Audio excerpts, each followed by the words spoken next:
The Wizards are playing much faster this year, and perhaps no one has benefited more from that change than Deni Avdija. With his size and ability to handle the ball, Deni is really difficult to stop when he's on the move. Or, as he put it, once I catch my speed, it becomes a little dangerous. Sometimes it's on defensive rebounds. On this play against Orlando, he beats just about everyone down the floor to create a lane to the basket. Deni is averaging nearly twice as many drives per game as he did last year. Scoring through traffic has been a huge part of his development. Deni already has more and one plays this season than he did in his previous 3 years combined. On this play against the Nuggets, Michael Porter Jr. is keenly aware that Avdija is a threat from three-point range, where he's shooting an impressive 41% on catch-and-shoot plays. So Avdija goes right around him to finish through two defenders in the restricted area, where he shoots 73%. When the Wizards hired Brian Keefe as their full-time head coach, they entrusted him to develop their young players, and that process is about to take on new life. The Wizards were the 7th youngest team in the NBA last year, but they're about to get even younger once they add 3 rookies through the draft. This play against the Cavs is a good example of the decisions defenders now have to make when guarding him. Kispert begins in the corner, where he is a 42% shooter for his career. Then he moves to the wing, where he shoots 37% this season. So George Niang meets him at the catch, giving him no room to take a shot. This is where you see the difference in Kispert's game this season compared to years past. With no hesitation, he takes off towards the rim on a catch and go, finishing in the restricted area where he shoots an astronomical 76.5%. Most NBA fans know 2 things about Malcolm Brogdon. He plays good defense and he can shoot. What I would like to spotlight today is his ability to get into the paint. NBA players love those types of shots because that's how they shoot in practice drills. Brogdon has more drives than a golf course, and Brian Keefe is excited to have more of that in his offense. Deni Avdija and Lauri Markkanen had a memorable matchup in Prague this summer when Israel beat Finland thanks to a game-tying 3 by Deni. That game was only about 10 hours after Markkanen was traded to the Jazz, and he was still shocked by the news. After that game, Deni gave Markkanen a pep talk about how he thought Utah was a good fit. I was told Deni really lifted his spirits during a difficult time.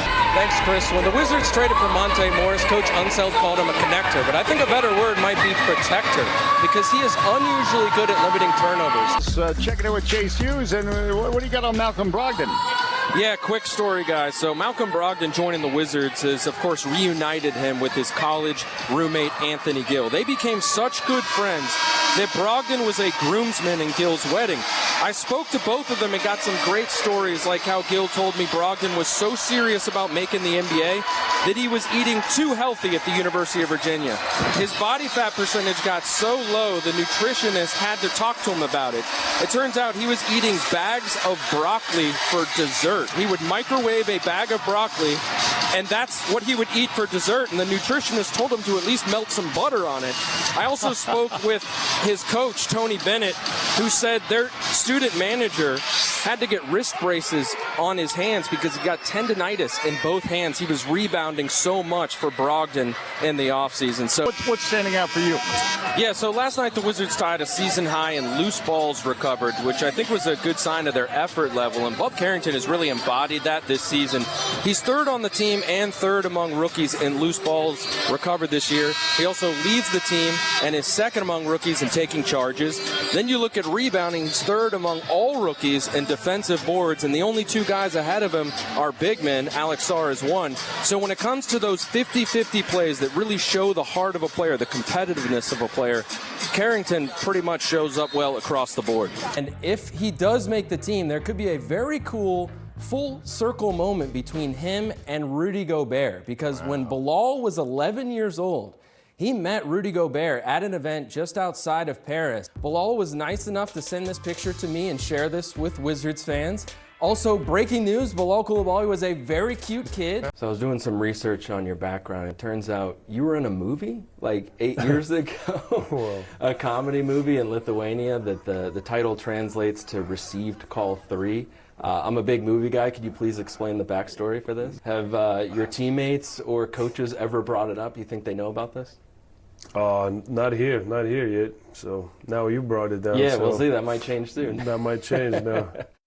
It's a big night for the Washington Wizards, who selected big man Alex Sarr out of France with the second overall pick in the 2024 NBA draft, their highest draft selection in 14 years. Wizards fans are very excited about this, as you can see on social media, and also by how they reacted at the Wizards watch party at Capital One Arena. People were going nuts. We're right next door in the Monumental Sports Network studios. Chase Hughes, Bijan Todd, and Jimmy Patsos. And Jimmy, why don't we start with you and your initial thoughts on Alex Sarr as the second overall pick? Sarr will remember this day. There you go. You spoke it into existence. Alex Sarr, the second overall pick for the Washington Wizards. The future is bright. Chase Hughes, Bijan Todd, and Jimmy Patsos. And guys, we knew the Wizards wanted to get a third first-round pick in this draft, and they ended up getting one via trade with the Blazers. They had to give up Deni Avdija, but they got back the 14th overall pick, more future draft capital, plus Malcolm Brogdon. And that 14th pick is Bub Carrington from Baltimore, played at Pitt last year, the best local kid in the draft.